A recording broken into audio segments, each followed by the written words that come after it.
राफ्ती गांव इटली के पहाड़ों के बीच एक ठंडा, छोटा और शांत सा गांव था। रात का समय था, आसमान में घने बादल थे और हवा के झोंकों के साथ चर्च की घंटी की हल्की सी गूंज सुनाई दे रही थी। विटोरियो, जो कि 14 साल का एक पतला दुबला सा लड़का था, अपने हाथ में एक छोटी सी थैली लिए वापस घर जा रहा था। गांव के एक दुकानदार से ब्रेड और थोड़ा चीज खरीदकर रास्ता बिल्कुल सुनसान था। तभी उसे अपने पीछे से किसी के चलने की आवाज आई। वो आवाज सुनते ही उसके कदम रुक गए। उसे महसूस हुआ कि जैसे कोई उसके पीछे खड़ा सांस ले रहा है, शायद कोई लंबा चौड़ा आदमी। विटोरियो ने पलट कर देखा, पर वहां कोई नहीं था। लेकिन फिर आसमान में एकदम से बिजली चमकी और उस बिजली में उस सुनसान रास्ते पर उसे एक आदमी खड़ा हुआ दिखा। अलग अलग सड़ते हुए शरीरों के टुकड़ों से बना, अलग अलग जगह से तारें निकली हुई और सड़ते हुए मांस की बदबू से भरा वो मॉन्स्टर वहीं खड़ा हंस रहा था। हाथ में एक जानवर का आधा सड़ चुका शरीर, जिसके पास से कॉपर के तार निकले हुए थे, अपने हाथ में लिए। ये देखकर विटोरियो का गला सूख गया। उसने कुछ नहीं सोचा, बस वहां से भाग गया। पर कुछ दूर जाते ही उसे महसूस हुआ कि जैसे वो मॉन्स्टर उसके पीछे भाग रहा है। विटोरियो और तेजी से भागता रहा और चर्च के पास पहुंचकर जब उसने पीछे मुड़कर देखा तो वो मॉन्स्टर सड़क के किनारे से अंधेरे में कहीं गायब हो गया। विटोरियो भागकर अपने चाचा एरन के घर पहुंचा, जहां वो कुछ दिनों से रह रहा था। दरअसल 2 महीने पहले उसके माँ बाप की डेथ हो गई थी। उनकी मौत को लोग एक्सीडेंट कहकर टाल देते थे, पर विटोरियो जानता था कि उन्हें उसी मॉन्स्टर ने मारा था। उनके शरीर मिलने पर उनके साथ कॉपर के तार, एसिड के दाग और बिजली के जले निशान मिले थे। विटोरियो तब से चुप था। उसके चाचा, एक पुराने सर्जन, अक्सर कहते थे कि विटोरियो के माँ बाप कुछ ऐसे एक्सपेरिमेंट्स कर रहे थे जो दुनिया के नेचुरल लॉस के खिलाफ थे। विटोरियो उस मॉन्स्टर से बहुत घबराया हुआ रहता था। एक रात विटोरियो अपने कमरे में सो रहा था जब अचानक उसे बहुत ठंड लगने लगी। उसके कमरे में एक तेज हवा का झोंका आया। जब विटोरियो ने देखा तो उसकी खिड़की खुली हुई थी। पर यह अजीब था, क्योंकि वो रोज रात में खिड़की बंद करके सोता था। वो जैसे ही खिड़की को बंद करने उठा, उसे एक लंबे चौड़े आदमी की परछाई दिखी। बाहर अचानक से तेज बारिश शुरू हो गई और बिजली कड़कने लगी। उस कड़कती बिजली में वो भयानक मॉन्स्टर उसे फिर से दिखा।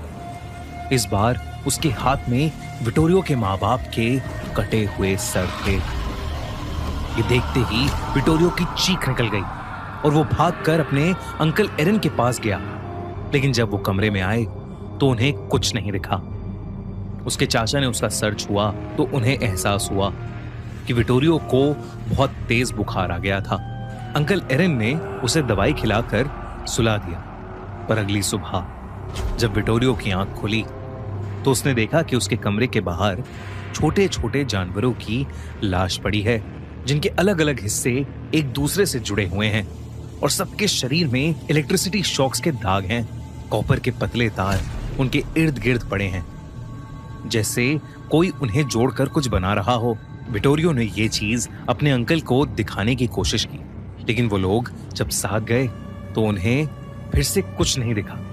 गांव वालों में ये बात फैल गई थी कि विटोरियो पूरी तरह से पागल हो चुका है, क्योंकि विटोरियो जब भी घर पर अकेला होता तो उसके रोने और चिल्लाने की आवाजें आती रहती थीं। इतना ही नहीं, बल्कि विटोरियो लोगों से सिर्फ उसी मॉन्स्टर के बारे में बात करता रहता था। कई कई बार तो वो हाथ में मरे हुए जानवर लेता हुआ घूमता और अपनी जान के लिए मदद मांगता हुआ मिलता। दरअसल उन दिनों कई डॉक्टर्स और साइंटिस्ट ये मानते थे कि मरने के बाद इंसान की डेड बॉडी को वापस इलेक्ट्रिक शॉक्स देकर जिंदा किया जा सकता है। और इसी के चलते कई एक्सपेरिमेंट्स हुए और इससे इंस्पायर होकर मैरी शेली, एक राइटर, ने फ्रैंकेनस्टाइन नाम की किताब भी लिखी थी, जिसमें एक साइंटिस्ट विक्टर फ्रैंकेनस्टाइन अपना एक बहुत ही भयानक मॉन्स्टर बनाता है। विटोरियो के माँ बाप भी साइंटिस्ट थे और डॉक्टर्स को यह लगता था कि अपने माँ बाप की मौत को विटोरियो फ्रैंकेनस्टाइन मॉन्स्टर की कहानी से जोड़ रहा है और उसे सच समझ रहा है। सब लोग विटोरियो का मजाक उड़ाने लगे थे, इतना कि विटोरियो ने घर के बाहर जाना ही बंद कर दिया। ना स्कूल, ना प्लेग्राउंड, ना किसी और के घर, बस वो अपने अंकल के घर सबसे छुपकर रहने लगा था। पर अंकल एरिन को उसकी बातों पर यकीन था। उन्होंने फाइनली एक रात उसे अपने पास बिठा के सब सच बताया। उन्होंने बताया कि उसके माँ बाप सच में एक डेड बॉडी को जिंदा करने का ही एक्सपेरिमेंट कर रहे थे, जो गलत हो गया। जिस बॉडी पर वो एक्सपेरिमेंट कर रहे थे वो अलग अलग लोगों के बॉडी पार्ट से जोड़कर बनाई गई थी। उन्हीं में से जिस इंसान का सर वो यूज कर रहे थे उसकी बहुत भयानक मौत हुई थी। विटोरियो के माँ बाप के किसी एक्सपेरिमेंट में वो जलकर मर गया था, बस उसका चेहरा बच गया था। उसकी मौत के बाद से विटोरियो की माँ को उसकी आत्मा अपने पूरे घर में दिखने लगी थी और उस भयानक आत्मा ने उसी डेड बॉडी पर कब्जा कर लिया जो विटोरियो के माँ बाप ने अपने फाइनल एक्सपेरिमेंट के लिए बनाई थी। अपना बदला लेने के लिए उस आत्मा ने उस भयानक शरीर की मदद से विटोरियो के मॉम डैड को मार डाला।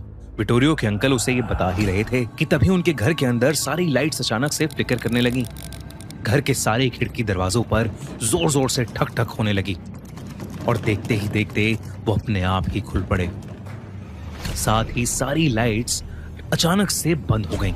पूरे घर में अंधेरा हो गया था और बहुत तेज ठंडी हवा का झोंका उनके घर में घुस आया। साथ ही एक अजीब सी स्मेल भी घर में घुस आई, सड़ते हुए मांस की स्मेल।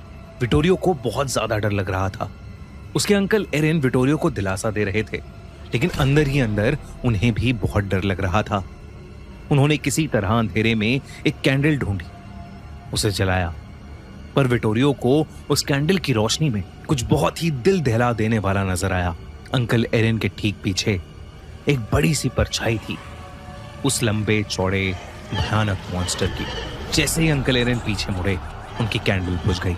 उन्होंने फिर से वो कैंडल जलाई, पर इस बार उनके रोंगटे खड़े हो गए, क्योंकि अब उस रोशनी में पहली बार वो उस खौफनाक मॉन्स्टर को देख रहे थे। वो उनके सामने खड़ा था, वही आधा जला हुआ चेहरा, कॉपर के तारों से जुड़ा उसका शरीर और उसके हाथ से ऐसे टपक रहा था। उसकी आंखें बिल्कुल सफेद थीं, जैसे अंधेरे में बिजली चमक रही हो। अंकल एरिन पीछे हटे, लेकिन उनका पैर किसी कॉपर वायर से उलझ गया। उस मॉन्स्टर ने अपने हाथों से अंकल एरिन की गर्दन पकड़ ली और उन्हें हवा में उठा लिया। एरिन के शरीर में जोरों के इलेक्ट्रिक शॉक्स दौड़ गए। अंकल एरिन की उसी समय सांसें रुक गईं और कुछ ही लम्हों में उनका पूरा शरीर काला पड़ गया। अचानक उनकी चीखें सुनकर आस पड़ोसी वहां आ गए। जब वो अंदर गए तो उन्होंने देखा कि नन्हा सा विटोरियो अपने अंकल की बॉडी के बगल में बैठा रो रहा है। एरिन के शरीर के इर्द गिर्द कॉपर के तार लपटे हुए हैं और उनके चेहरे पर वही जले हुए निशान हैं। कुछ लोगों ने उन्हें हिलाने की कोशिश की, पर उनका शरीर ठंडा पड़ा था, आंखें खुली और खून जम चुका था। वो इस दुनिया से जा चुके थे। वो मॉन्स्टर कहीं नहीं दिख रहा था, लेकिन एरिन की हालत देखकर वो लोग समझ गए कि शायद विटोरियो आखिरकार उस मॉन्स्टर के बारे में सच ही बोल रहा था। इस इंसिडेंट के बाद विटोरियो को राफ्ती विलेज से बहुत दूर फ्रांस के एक बोर्डिंग स्कूल में भेज दिया गया, पर उसके जाने के बाद भी मौतों का सिलसिला रुका नहीं। कभी कोई जानवर जला हुआ मिलता तो कभी कोई इंसान, और हर जगह कॉपर के तार। धीरे धीरे लोगों ने उस एरिया को छोड़ दिया, पर आज भी शायद वो मॉन्स्टर, शायद वो फ्रैंकेनस्टाइन उसी विलेज के, उसी गांव के आसपास भटक रहा है।